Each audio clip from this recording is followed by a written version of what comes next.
Assalamu alaikum, my dear students. This is class 11th and our topic is center of mass of continuous mass distribution. The chapter is system of particles and rotational motion. In the previous lecture, we have gone through the center of mass of various bodies, various situations having discrete masses m1, m2, m3, etc. Now we will consider bodies like this. Say this is a marker in my hand. There is distribution of mass. We don't have m1 here, m2 here. There is continuous distribution of mass within the body. We have to find the center of mass of such bodies. So today we will try to understand how to find the center of mass of continuous mass distribution. That means we have to find the center of mass of the rigid bodies. Yes, the rigid body. Let us define first what is a rigid body. A rigid body. It's a continuous mass distribution in which we can say the body which has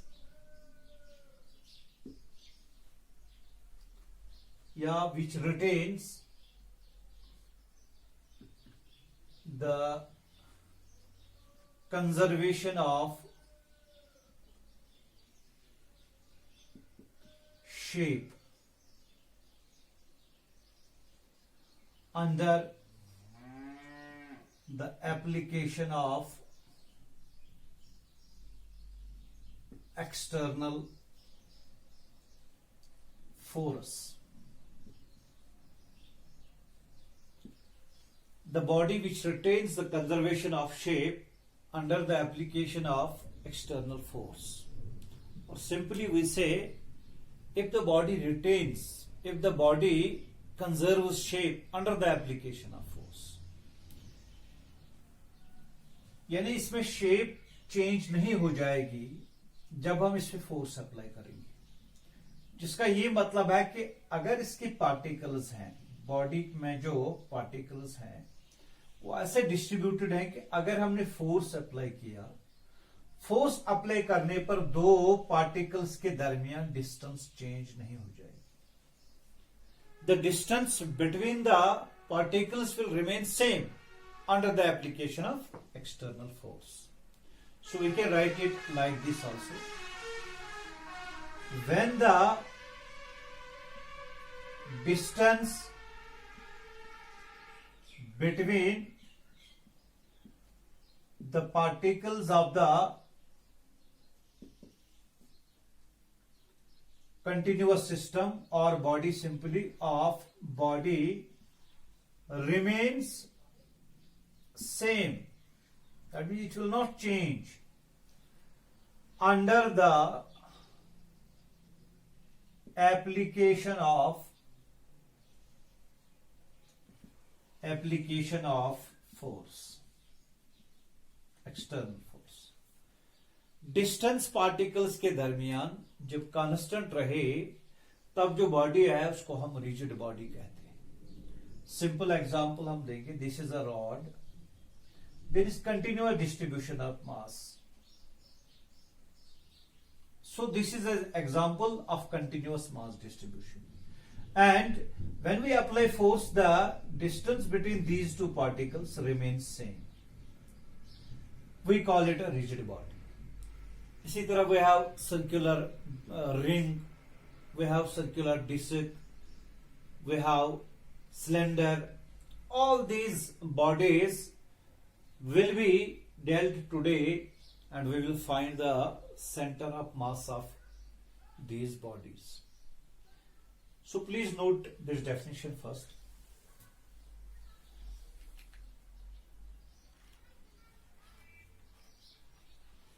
Yes. First point. Now please write down the second point.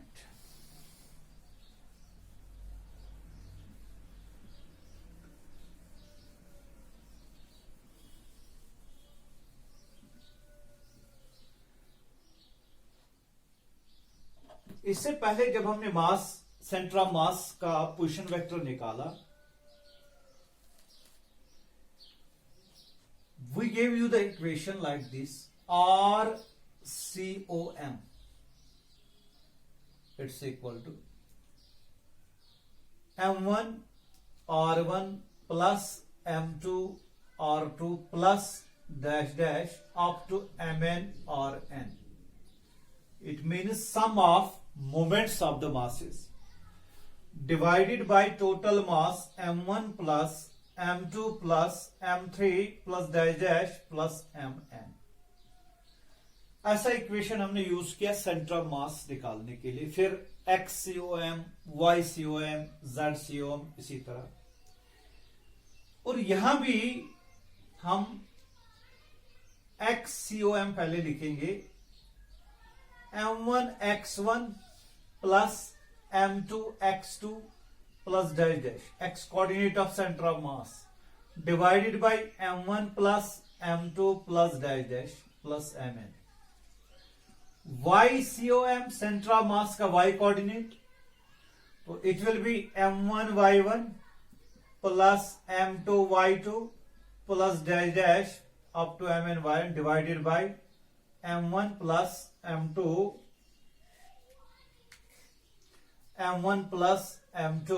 Plus dash dash up to Mn।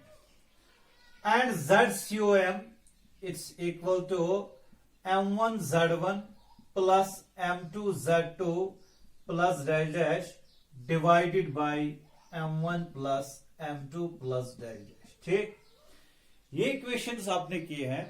यहां से इन equations से हम centre of मास निकाल सकते हैं, लेकिन उस system के लिए जिसमें डिस्क्रीट मास है, जैसा कि हम M1 यहां होता है, M2 यहां होता है, M3 यहां, M4 यहां, इस तरह। But today our topic is we have to find the center of mass of the continuous mass distribution. So there will be a little bit change. We will use the same concept, but the formula will be a bit different. You please note this formula after that.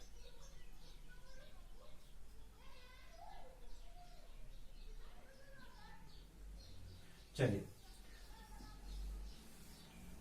ये discrete mass distribution के लिए, लेकिन continuous mass distribution के लिए क्या है? For continuous mass distribution, continuous mass distribution, जैसा कि फॉर एग्जांपल अभी मैंने बताया, एक रॉड है,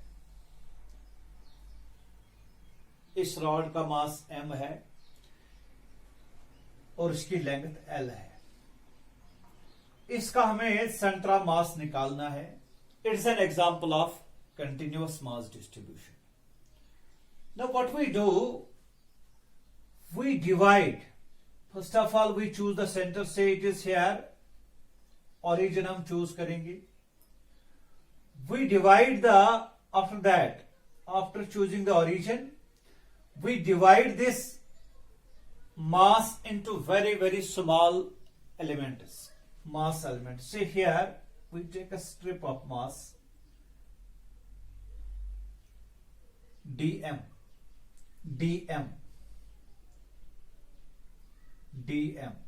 दूसरा यहां strip of mass dm, third strip of mass dm. What we did, we divided the whole continuous mass distribution into very, very small mass elements. Each mass element is having mass dm. If dm is the small element of mass of the body, continuous mass distribution की हम बात करते हैं। Now we will find, अगर ये dm हमने लिया, इसका distance centre say it is x1, ठीक। दूसरा dm हमने लिया, से इट्स डिस्टेंस इज x2। तीसरा मास लिया, its distance is x3, etcetera. So using the earlier equation, जो हमने अभी इक्वेशन लिखी थी RCOM, we can write it like this, M1 R1 plus M2 R2 plus dash dash divided by M1 plus M2 plus M3 plus dash dash. इसी equation को हम use करेंगे. So I will write RCOM. It will be equal to M1, M2, M3. These are DM, DM, DM. Small elements DM, DM, DM. So I will write DM into R1. Say it is X1 here. Say it is X1 here. So I will write here R1, R2, R3. Say or X1, X2, X3. ठीक है. So it is DM. So I will write it here. Instead of R, I will write XCOM. DM X1 plus DM X2 plus DM X3 plus dash dash. जितने elements हमने लिए divided by सारा मास DM plus DM plus DM plus dash dash. ठीक. So it will be DMX1, DMX1, DMX1, DM. It means we are combining, we are adding up the whole moments. So I will write, instead of this equation, I will write integration of DMX, DM into X. ठीक, integration of DM into X divided by DM, DM, DM. It means we are integrating DM. यहां हम integration use करते हैं क्योंकि continuous mass distribution है, तो ये लिखना पड़ेगा. आई विल राइट, और I can write it, integration of x d m divided by integration of dm. या अगर इंटीग्रेशन ऑफ डीएम के बदले टोटल मास हम लाएंगे, क्योंकि dm plus dm plus dm will be the total mass of the body. So it is integration of x d m divided by capital M. So this is the x coordinate of the center of mass in case of continuous mass distribution. Continuous mass distribution. Similarly, we can find YCOM, we can find ZCOM. YCOM, it will be equal to accordingly YDM divided by capital M, या integration of DM. ZCOM will be given by integration of ZDM divided by capital M. तो ये तीन equations जो है, these two equations and this equation जो मैं यहां लिखूंगा XCOM, it is equal to integration of XDM divided by M. This equation and these two give the coordinates of the RCOM, center of mass of the continuous mass distribution. So while we find the center of mass of continuous mass distribution, we will use these equations and we will not use this equation. So please note it.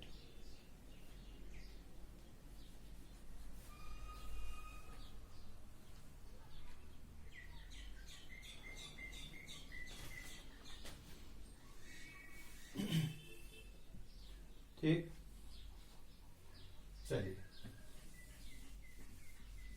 अब हम एक example लेंगे ताकि आपको clear हो जाएगा. आहिस्ता आहिस्ता we will build up the concept. Now this, आप ऊपर लिखो बेटे, find the centre of mass, find the center of mass of a uniform rod of mass capital M and length say capital L. Question हमने दिया centre of mass निकालना है एक rod का, यूनिफॉर्म रॉड जो मैंने यहां ऊपर लिखा, यूनिफॉर्म रॉड का, of mass m and length l, मतलब यूनिफॉर्म रॉड हम लेंगे। पहले आपको पता होना चाहिए यूनिफॉर्म रॉड क्या होती है, जिसका मास डिस्ट्रीब्यूशन सेम है, डेंसिटी वेरी ना हो, मास पर यूनिट लेंथ यहां कम हो यहां ज्यादा हो, यहां कम हो यहां ज्यादा हो, ऐसा नहीं होना चाहिए। द मास पर unit length of the rod should be same, जो इसका यहां मास डेंसिटी होना चाहिए वही यहां भी, यहां भी, यहां भी, मास पर यूनिट लेंथ। तो इसको यूनिफॉर्म रॉड बोलते हैं। We can have non uniform rod also, but important point is when we talk of uniform rod, uniform, जब कोई ऑब्जेक्ट यूनिफॉर्म होगा उसका जो सेंटर ऑफ मास है वो हम पहले से प्रेडिक्ट कर सकते हैं, जो उसका ज्योमेट्रिकल सेंटर होगा, जो उसका ज्योमेट्रिकल सेंटर होगा। मसलन हमारे पास लेंथ है l, अगर ये यूनिफॉर्म ऑब्जेक्ट है, we can say at the mid point, this midpoint is it is geometrical centre, ठीक, this geometrical centre will be the position of the centre of mass of the body. अगर ये uniform rod है, इसका length l है, l इसका length है, तो यहां पे जो इसका ज्योमेट्रिकल सेंटर है मिड पॉइंट, यहां इस साइड में l/2, इस साइड में l/2, this midpoint will be the geometrical centre and this will be the centre of mass. इसी तरह अगर हमारे पास एक रिंग है, सर्कुलर रिंग, इस सर्कुलर रिंग का ये जो है मास है, मास डिस्ट्रीब्यूशन वो थ्राउट सेम है, डेंसिटी जिसके बाद mass distribution, that means density mass पर unit length is same everywhere. So जो इसका ज्योमेट्रिकल सेंटर है, that is centre of the circle, that will give it A centre of मास, ठीक है। तो अगर इसका मास नॉन यूनिफॉर्म है, उसके बाद हम करेंगे दूसरा केस, नॉन यूनिफॉर्म है, तब हम प्रेडिक्ट नहीं कर सकते कि इसका centre of mass at the centre होगा, then it centre of mass will not be at it is geometrical centre. So you will note it, first point you will note, for, ऐसे point आप लिखना, for uniform objects, that for uniform objects the center of mass is same as that of geometrical centre,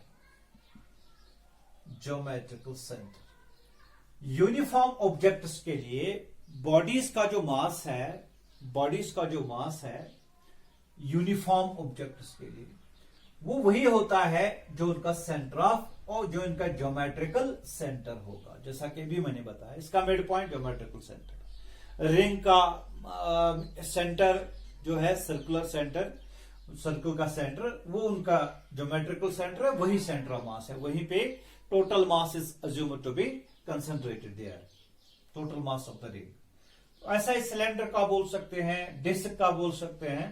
तो ये uniform object इसके लिए। अब हमारे पास uniform object है, तो इसका ये मतलब है कि यहां पे सेंटर ऑफ मास होगा, से हियर, और उसके डायमेंशन, जो उसके डायमेंशन नहीं, उसके जो कोऑर्डिनेट्स होंगे, that will be, coordinates will be l/2, x coordinate y तो 0 होगा, ठीक है। यानी l/2 पे, यहां l/2, यहां l/2, लेकिन अब हमें ये निकालना है, we will find it. So first point, जैसा कि भी मैंने बताया, कैसे हम प्रोसीजर क्या है हमारा। First point is to choose the centre और origin, choose the origin. So here it's the origin, इसके एंड पे, ठीक है, रेफरेंस पॉइंट ये है। तो अब इसके बाद पहले लिखो आप, choose the origin. Second point क्या होगा? सेकंड पॉइंट यह है कि इसको डिवाइड करना पड़ेगा, क्योंकि कंटिन्यूअस मास डिस्ट्रीब्यूशन है. जब कंटिन्यूअस मास डिस्ट्रीब्यूशन है उसमें हमको डिवाइड करना पड़ता है the whole mass into very small mass elements, small element. So divide the mass into small elements. Each of mass dm. एक स्ट्रिप यहां लेंगे उसका मास dm है, एक स्ट्रिप यहां लेंगे उसका मास dm है, स्ट्रिप यहां लेंगे उसका मास dm है. ठीक है. अब इक्वेशन उसके बाद यूज करो, XCOM निकालो, YCOM निकालो, ZCOM निकालो. क्योंकि ये XCOM ही हमको निकलेगा, YCOM 0, ZCOM 0 as it is clear from this. So XCOM is equal to, अभी बताया मैंने क्या है, integration of XDM divided by total mass that is capital M. ठीक. अब यहां एक और चीज आपको इंट्रोड्यूस करना है, वो है मास पर यूनिट लेंथ, जिसको मैंने स्टार्ट में ही बताया, लीनियर मास डेंसिटी. यहां इक्वेशन हमने लिखा तो यहां लिखो इंट्रोड्यूस लीनियर मास डेंसिटी. ठीक है. उसको लैम्डा से रिप्रेजेंट किया जाता है, लैम्डा. और लैम्डा क्या है? लीनियर मास डेंसिटी मींस मास पर unit length, that is total mass m divided by length, that is L, capital L. ठीक है. या मैं इस तरह भी लिख सकता हूं कि अगर हमने dm लिया, उसका लेंथ dx है, so I will write lambda will be equal to dm by dx. Same होगा dm by dx, क्योंकि यूनिफॉर्म ऑब्जेक्ट है. स्मॉल एलिमेंट के लिए भी आप लिख सकते हो lambda equal to dm by dx, क्योंकि dm मास है, dx का लेंथ है. इसी तरह टोटल मास m है, टोटल लेंथ इसकी L है. तो lambda, so I will write dm will be here, dm will be equal to lambda dx. What is lambda? Mass per unit length, and it is called a linear mass density. Linear mass density will be used here. So dm will be equal to lambda into dx. ठीक, इसको note कर लीजिए जल्दी से.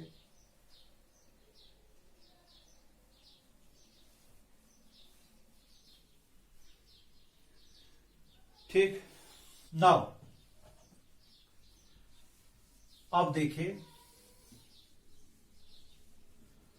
Equation आपने अभी लिखी XCOM के लिए, integration of XDM divided by M. अब यहां x ये dm है, dm वेरिएबल है, तो इस तरह हम इंटीग्रेट इसको नहीं कर सकते. अगर x dx होता तब कर सकते थे. तो dm को इन टर्म्स ऑफ dx लाना, वही हमने किया यहां. dm equal to lambda dx, so use it here. Integration of x dm के बदले lambda dx divided by capital M. ठीक. अब देखो, लैम्डा बाहर आएगा, divided by M, integration of x dx. देखो x वेरिएबल है, ठीक है, यानी जो इसका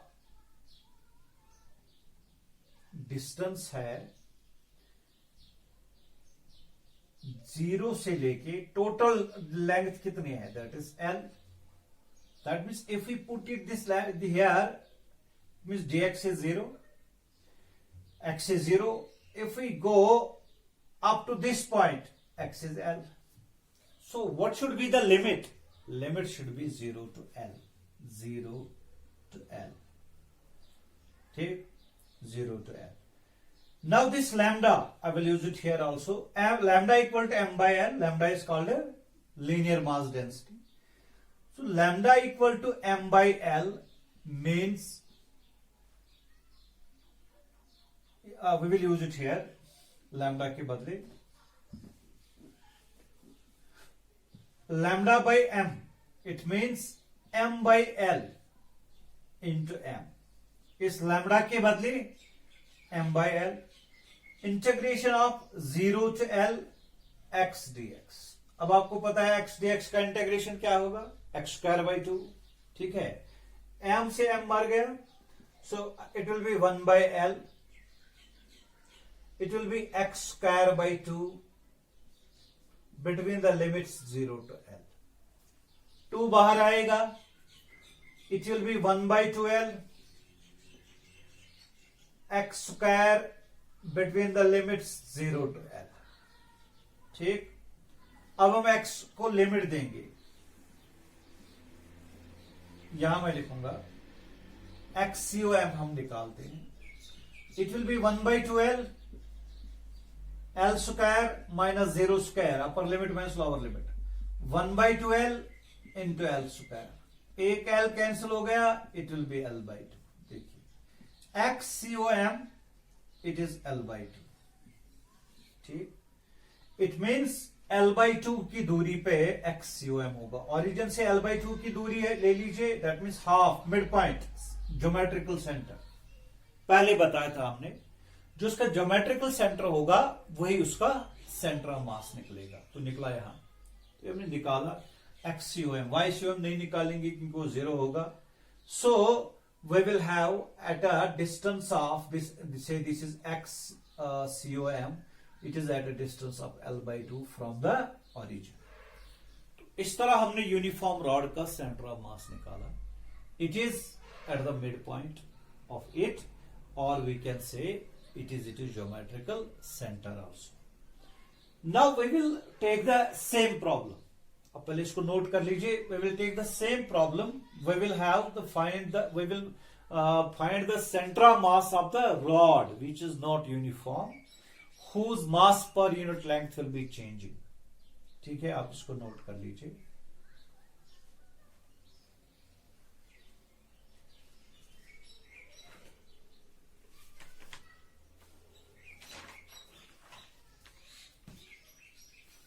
Okay.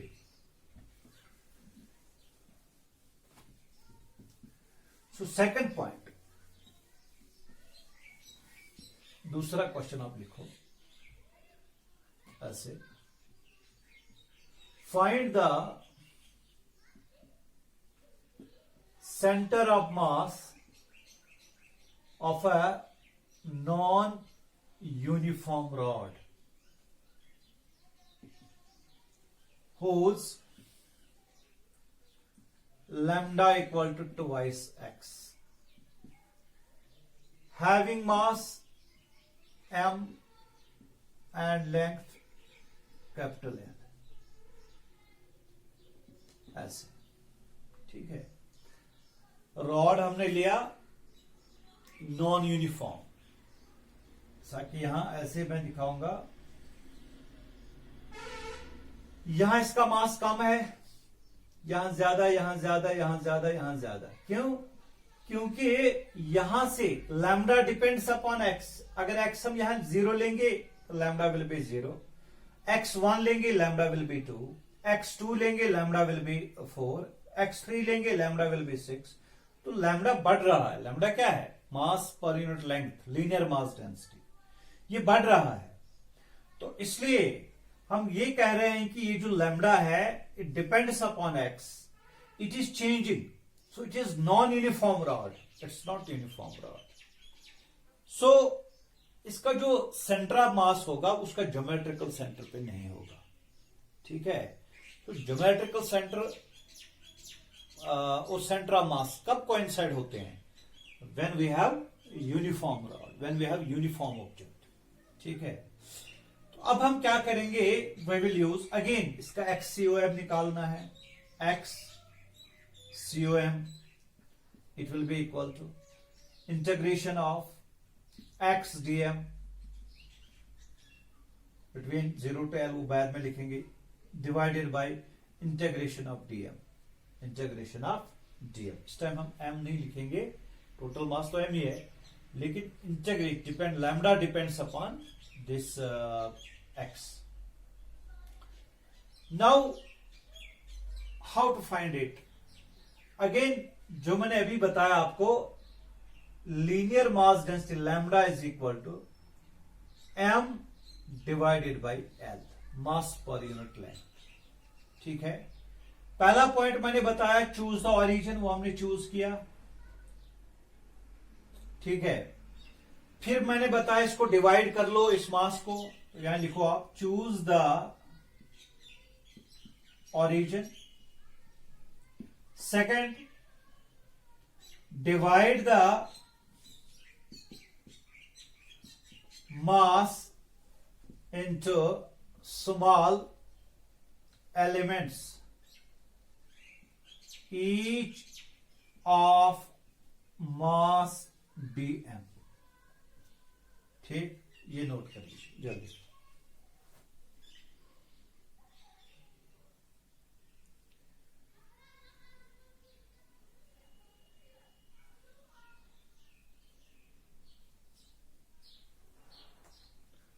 चलिए, अब इसके बाद lambda equal to m by l भी मैंने लिखा, मास पर यूनिट लेंथ, और lambda will be equal to dm by dx, small length dx. Now let us use this dm. We will find here dm will be here equal to lambda dx. Use it here. xcom will be equal to integration of x dm के बदले lambda dx divided by, ठीक है, integration of dm के बदले lambda dx. इस time ये नहीं लिखना dm के बदले m, कि इसको lambda dx के बदले लिखेंगे. ठीक है, now it will be integration of x, what is lambda, it is 2x dx divided by, integration, sorry, divided by integration of lambda, it is 2x dx. ठीक है, so we will calculate it. 2 और 2 cancel हो जाएगा, तो ऊपर क्या रहा, integration of x square dx divided by integration of x dx. Integration of x square dx divided by integration of x dx.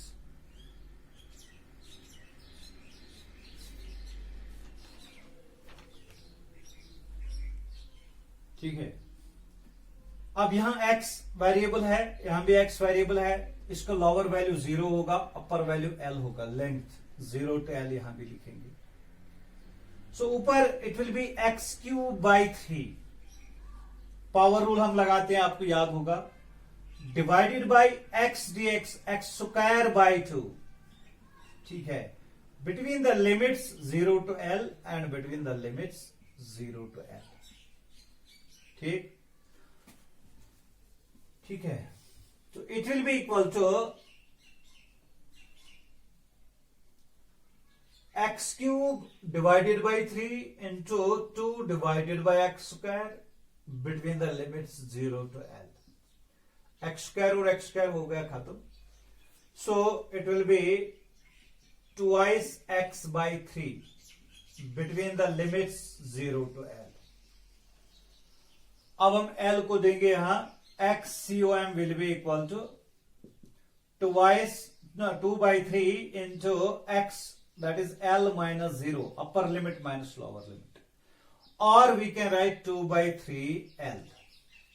So xcom will be 2 by 3 l, यानी जो centre of मास हम निकाल रहे हैं यहां से हमने चूज किया था ओरिजिन, यहां से 2/3 L की दूरी पर ऐसे 2/3, अगर हम यहां ये 2/3 और यहां से यहां 1/3, तो ये वाला XCOM होगा सेंटर ऑफ मास, उसका एक्स कोऑर्डिनेट, वाई कोऑर्डिनेट वगैरह वो 0 होंगे। जाहिर सी बात है यहां इस साइड में मास ज्यादा होगा क्योंकि मास डिस्ट्रीब्यूशन की यूनिफॉर्म नहीं है, नॉन यूनिफॉर्म मास डिस्ट्रीब्यूशन है। और जितना ज्यादा एक्स बढ़ेगा, क्योंकि lambda depends upon x to x, जितना एक्स बढ़ेगा इस साइड में एक्स ज्यादा होगा, उसी साइड में सेंटर ऑफ मास शिफ्ट होगा। ये मैंने इससे पहले भी बताया था, जिस साइड में मास ज्यादा होगा उसी साइड में सेंटर ऑफ मास भी शिफ्ट हो जाएगा। तो ये आपको यहां क्लियर होगा। Eight a distance of 2/3 of L, total L तो L, टोटल लेंथ तो L है, उसमें से 2/3 निकालिए, ठीक है, 1/3 यहां रहिए। तो ये पॉइंट है, it will B centre of mass eight a distance of 2/3 from the origin. इस तरह हमने ये निकाला, इसको नोट कर लीजिए जल्दी से।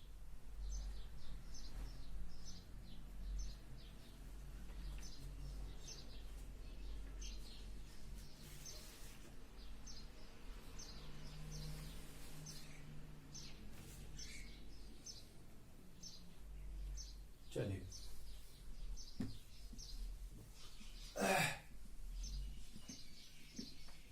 नाउ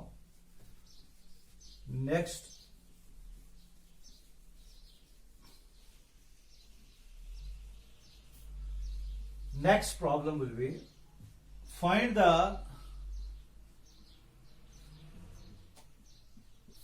the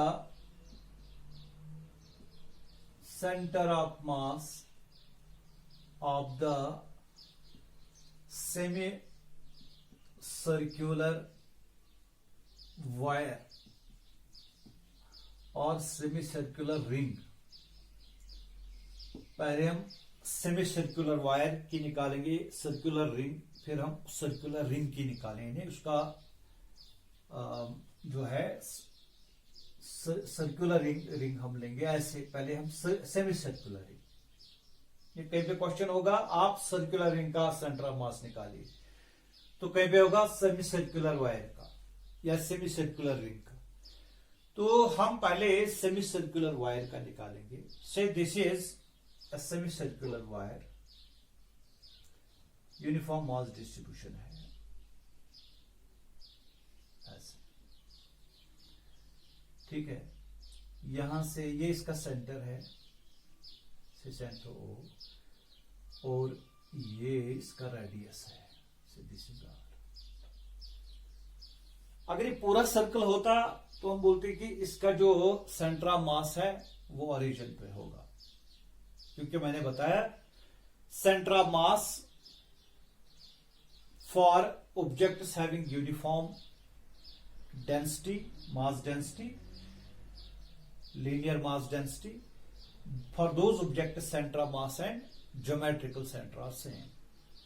इसका ज्योमेट्रिकल सेंटर O होगा, तो सर्कुलर रिंग में यही सेंटर ऑफ मास होना चाहिए, यहीं पे, ठीक है। But What about this semicircular ring? Semicircular ring के लिए सेंटर ऑफ मास यहां नहीं होगा, क्योंकि मास तो ज्यादा ऊपर साइड में है, ठीक है। तो सेंटर ऑफ मास यहां पे नहीं होगा, थोड़ा शिफ्ट होगा टुवर्ड्स द मास, ठीक है।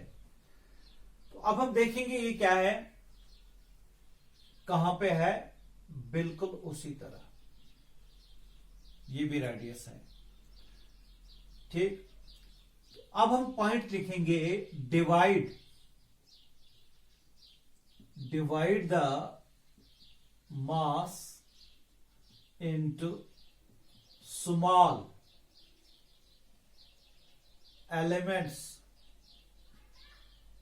Each having mass equal to dm। वही प्रोसीजर, इसको डिवाइड कर लीजिए। चलो यहां इसको डिवाइड कर लेते हैं, से इट्स हैविंग हियर dm, ठीक है। डीएम मास है, ठीक।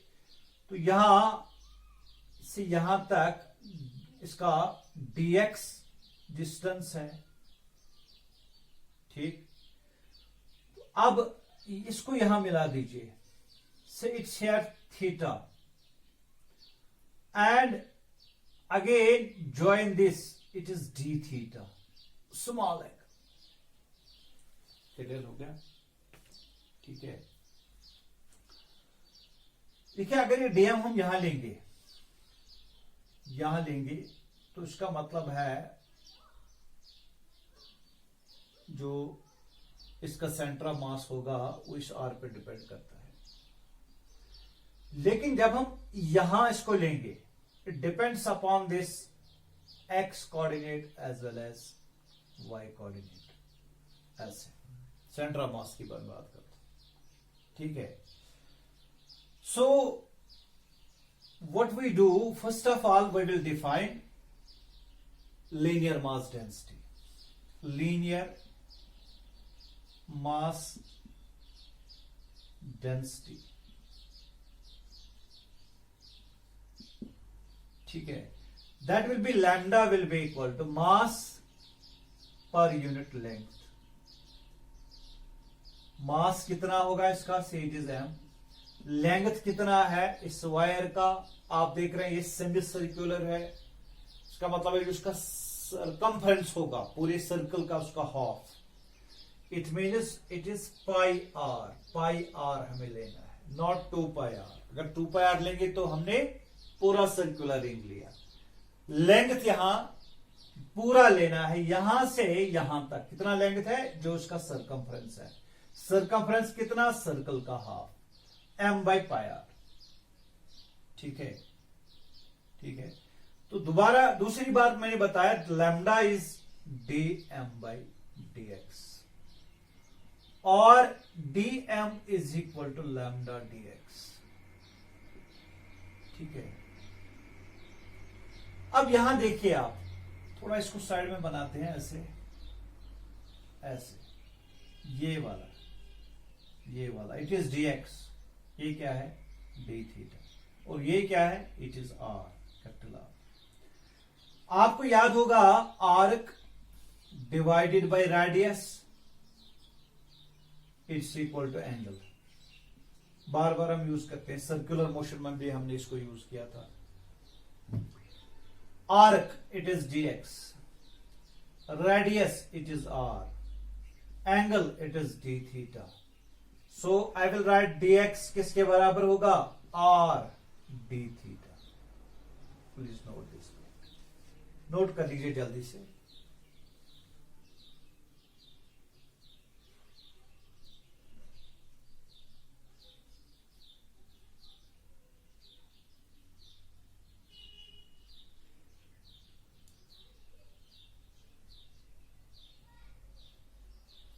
ठीक,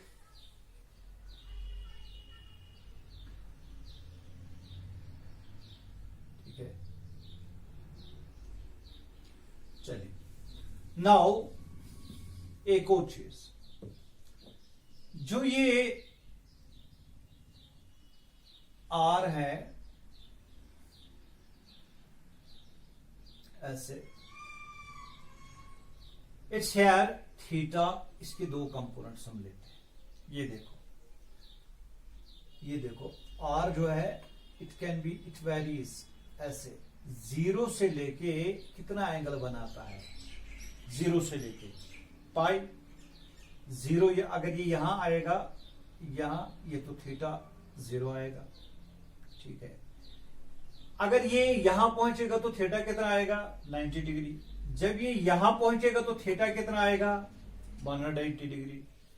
तो ये इसका ये मतलब है, अगर हम डीएम यहां लेंगे थीटा 0, डीएम यहां लेंगे थीटा 90, अगर हम डीएम यहां लेंगे थीटा 180।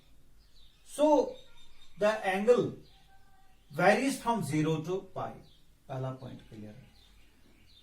दूसरा ये है, इसका ये मतलब है कि इसकी कंपोनेंट्स, एक इसका कंपोनेंट होगा आर कॉस थीटा, दूसरा इसका होगा आर साइन थीटा, ठीक है। जब हम XCOM निकालेंगे, XCOM, it will be equal to integration of XDM divided by integration of DM या कैपिटल M हम लिखेंगे। अब देखो ये जो x है, x it is r cos theta, ठीक है। अगर हम y लेंगे it is r sin theta, है कुछ समझ में? तो x के बदले क्या लिखेंगे? r cos theta, integration of x r cos theta, dm, dm के बदले lambda dx divided by integration of dm, say I will take it here m, capital M, total mass, ठीक है। लैम्डा किसके बराबर है? Lambda dm equal to lambda dx, और dx किसके बराबर है? dx is r d theta, so I will write it here, dx is, पूरा समझ लीजिए आप, XCOM it is equal to integration of r cos theta into lambda dx के बदले r d theta divided by capital M, ठीक। Lambda बाहर लाइए, और लैम्डा भी हमने निकाला था m बाई पाई आर। पहले इसको लिखेंगे लैम्डा आर स्क्वायर भी बाहर आएगा, r into r square, integration of cos theta d theta divided by m यहां लिखेंगे, लेकिन लिमिट लगाएंगे 0 टू पाई, जो मैंने पहले आपको क्लियर कर दिया, 0 to pi. So it is lambda r square divided by, ठीक है, नहीं, लैम्डा के बदले m डिवाइडेड बाय कितना? Pi R into m, integration of 0 to pi cos theta d theta, ठीक।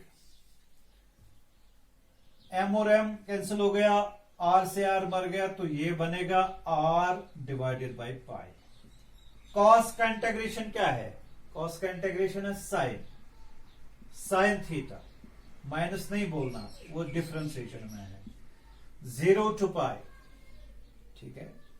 सो it will be r by pi into sine of pi minus sine of 0, sine pi is 0, sin 0 is also 0, so it will be r divided by pi into 0 minus 0, or it is 0, यानी जो XCOM हमको मिला वो 0 पे आया। तो that means वो तो यहां से हमको स्टार्ट करना है, वो तो पहले हमको पता था, centre of mass will be along y axis here, somewhere here, but it is x coordinate will be 0, तो ये हमने क्लियर कर दिया यहां, तो नोट कर लीजिए जल्दी से।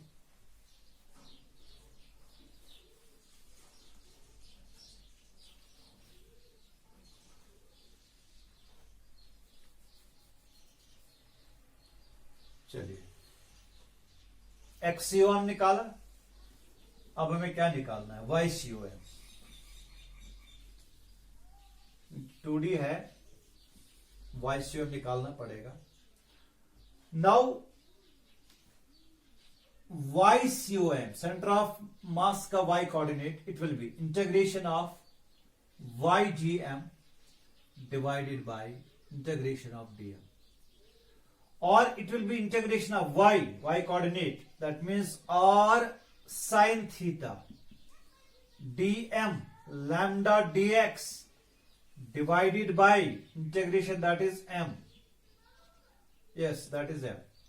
लैम्डा अभी निकाला था r d थीटा, dx निकाला था r d theta, integration of r sin theta into lambda into r d theta divided by m, lambda बाहर आएगा, तो इट विल बी, और 0 टू एल यहां लिमिट रहेगा, 0 टू पाई अगेन, आर और are square, lambda के बदले m by पाई आएगा, और इसको साथ में m भी है, integration of sine theta d theta between the limits 0 to pi. ठीक है, वही प्रोसीजर जो हमने एक्सियम के लिए निकाला, m से m मर गया। ठीक है, ये कहा पाई आर लिखना था यहां, पाई आर, क्योंकि 2 पाई आर, पाई एम मास पर यूनिट लेंथ, आर और आर खत्म हो गया, so it will be again r by pi. I will write it here, r by pi, YCOM will be equal to R by pi sine theta का integration minus cos, अब आएगा minus cos theta between the limits 0 to pi, minus बाहर आएगा, minus R by pi cos of pi minus cos of 0, upper limit minus lower limit. अब बताइए, YCOM will be equal to minus R by pi, cos pi का value -1, cos 0 -1, so it will be 2 minus 2 minus हो गए plus 2 R divided by pi। YCOM will be from the origin, जो हमने यहां choose किया ऐसे x coordinate 0 है, लेकिन y coordinate it is at a distance of 2r by pi, 2r by pi, say it is here 2r by pi, like this you can calculate it, 2 by pi। ठीक है, r देखिए, r यहां तक तो r है, तो here it will be the center of mass। तो इस तरह हमने RCOM अगर हम लिखेंगे, it will be XCOM comma YCOM, it will be 0 comma 2r divided by pi। Please note it।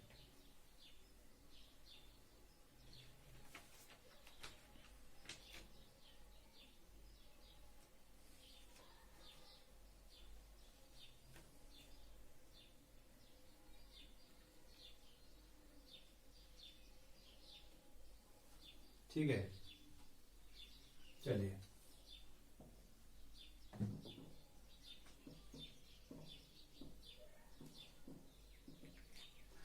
now one more point।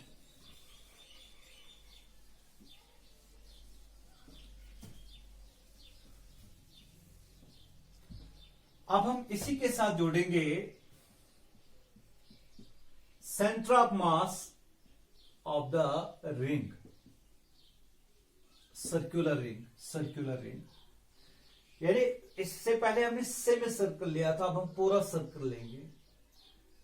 पहले ही मैंने बताया आपको, जो ये यूनिफॉर्म ऑब्जेक्ट है, जो ये सर्कुलर ऑब्जेक्ट है, उसका सेंटर ऑफ मास वही होगा जो उसका ज्योमेट्रिकल सेंटर होगा, यानी सेंटर पे, यहां सेंटर पे।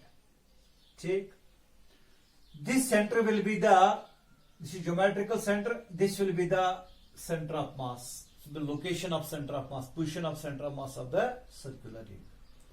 इसके कोऑर्डिनेट्स क्या आएंगे, 0, सीधी सी बात है, इट इज ऑरिजिन। तो इसका मतलब है XCOM भी इसका 0 होगा, YCOM भी इसका 0 ही होगा। ठीक है, लेकिन हम टेक्निक सीख रहे हैं कि कैसे निकाला जाएगा, उस हिसाब से हमको ये चीज 0 0 निकलना चाहिए। Simple, we will find XCOM, it will be integration of x dm divided by integration of dm, or we can write it here m। Integration of x, जब हम x कोऑर्डिनेट तो r cos थीटा, अभी जो मैंने आपको दिखाया r cos theta, between the limits 0 to 2 पाई। ठीक है, x r cos theta, dm जो हमने dm निकाला लैम्डा dx, और dx भी r d theta divided by capital M। It is integration of r cos theta into it is lambda के बदले dx lambda into dx के बदले r d theta, वही चीजें जो हमने पहले निकाल डिवाइड बाय m। अब लैम्डा जो यहाँ मास पर unit length it is lambda is equal to m by 2 pi r, pi r नहीं 2 pi r।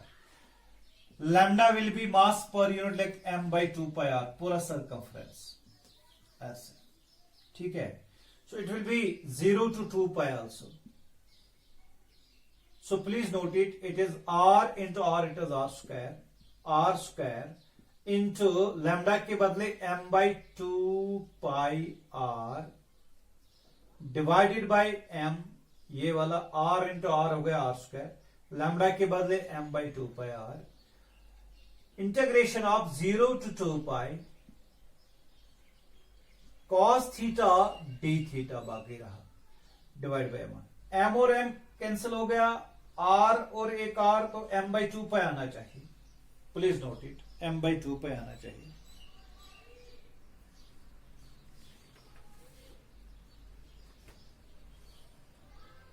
r by 2 pi, sorry m और m कैंसिल हो गया, r by 2 pi। Please note it. तो क्या आएगा XCOM it will be equal to, देखिए r by 2 pi cos का integration sine theta between the limits 0 to 2 pi, ठीक है।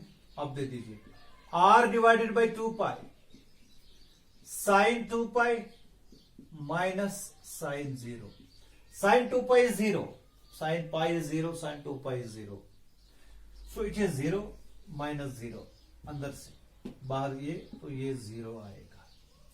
सो XCOM इज इक्वल टू 0, ये तो एक्सपेक्टेड था ही। सिमिलरली YCOM निकालेंगे, integration of YDM divided by capital M, integration of y के बदले r साइन थीटा इस टाइम आना चाहिए, y component, dm lambda dx, dx के बदले r d theta divide by capital M। जो हमने पहले मेहनत की है, dx हमने r d थीटा निकाला, ठीक है, dm निकाला, dm हमने निकाला, लैम्डा dx, ठीक है, dx निकाला, r d थीटा, तो ये चीज हम यहां यूज करते हैं। और यहां भी 0 to 2 pi आना चाहिए, r और r स्क्वायर, तो यहां r square divided by m बाहर, इंटू लैम्डा भी बाहर, लैम्डा के बदले m by 2 pi r, ठीक है, into integration of 0 to 2 pi sine theta d theta, ठीक है। m से m मर गया, r से r मर गया, m r by 2 pi रहना चाहिए, ठीक है। r by 2 pi, please note it। So YCOM will be equal to, it will be equal to r by 2 pi into 0 to that is integration sin का difference minus cos theta between the limits 0 to 2 pi, ठीक, minus बाहर आएगा, it will be minus r by 2 pi cos of theta 0 to 2 pi, ठीक है। तो ये minus r by 2 pi cos 2 pi minus cos 0, ठीक है।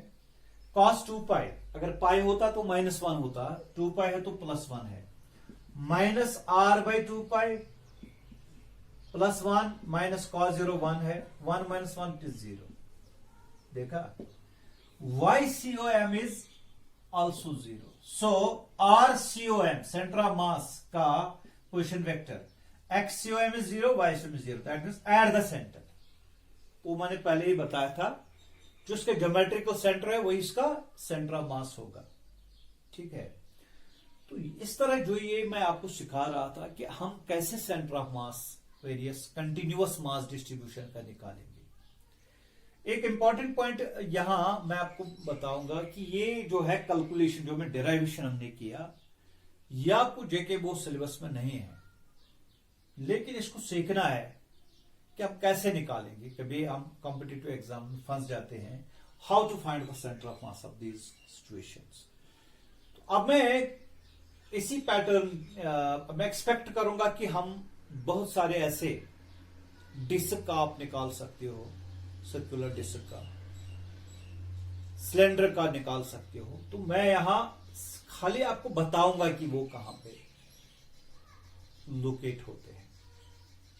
सो we will form a table in which we will write the shape of the body and the centre of mass. जैसा कि हमने निकाला सर्कुलर रिंग का, एट द सेंटर हमको निकला, उसी हिसाब से अगर डिस्क होगा तो उसको कहां पे होगा। ठीक है, प्लीज नोट इट फर्स्ट।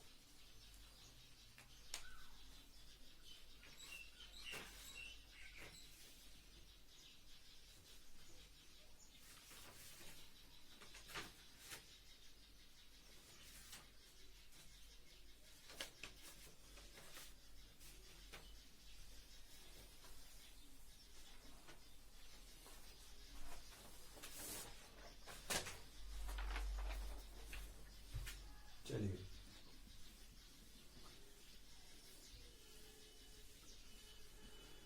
अब आप ऊपर लिखो, टेबल एक बनाइए। Please remember these points. Remember first column में सीरियल नंबर, सेकंड में shape of the body, shape of body, third में position of centre of mass, position of COM। ऐसे टेबल बनाइए, ऐसे। ठीक है, अभी हमने निकाला नंबर 1 का यूनिफॉर्म थिन रॉड। कहां पे इस काम को मिला? एट इट्स मिड पॉइंट पे निकला। ज्योमेट्रिकल सेंटर जो है इसका नंबर 1।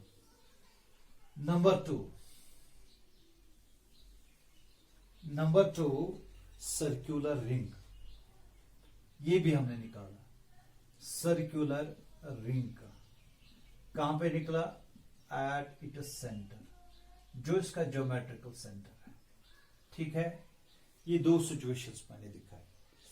इसके बाद नंबर 3 सर्कुलर डिस्क।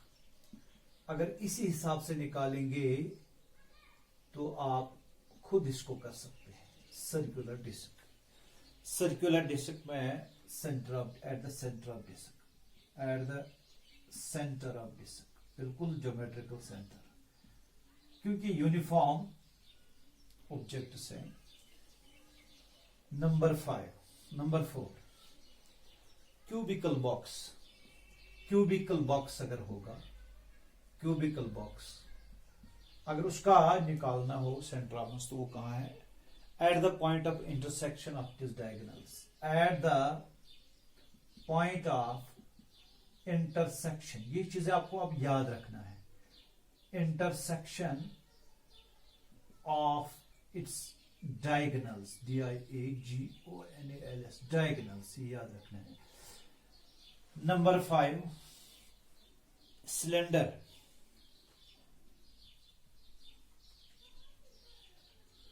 इसका ज्योमेट्रिकल सेंटर होगा eight the centre of axis of cylinder, eight the centre of axis of cylinder. ये चीजें आप याद रखिए। नंबर 5। Number 6 solid sphere. अगर सॉलिड स्फीयर होगा, उसका ज्योमेट्रिकल सेंटर होगा, इसका centre of sphere, simply centre of sphere, क्योंकि जो इसका सेंटर होगा ज्योमेट्रिकल सेंटर, वही पोजीशन ऑफ सेंटर ऑफ मास होगा। 7th पॉइंट ट्रायंगुलर लैमिना, जो शीट होता है ट्रायंगुलर,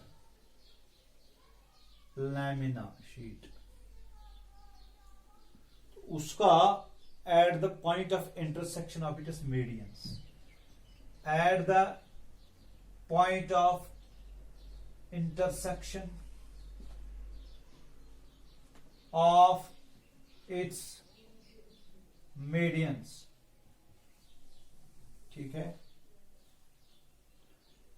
इसी तरह आप बहुत सारे सिचुएशंस लिख सकते हैं। तो मैंने 5-6 पॉइंट्स आपको बताए, ये चीज आपको याद रखना है। तो most of the cases we have got objective type question on these positions, we have directly you remember, we have to remember these things, but at the same time I have shown you how to find these positions of the center of mass. आज के लिए इतना ही। आज हमने सीखा how to find the position of center of mass of the continuous mass distribution.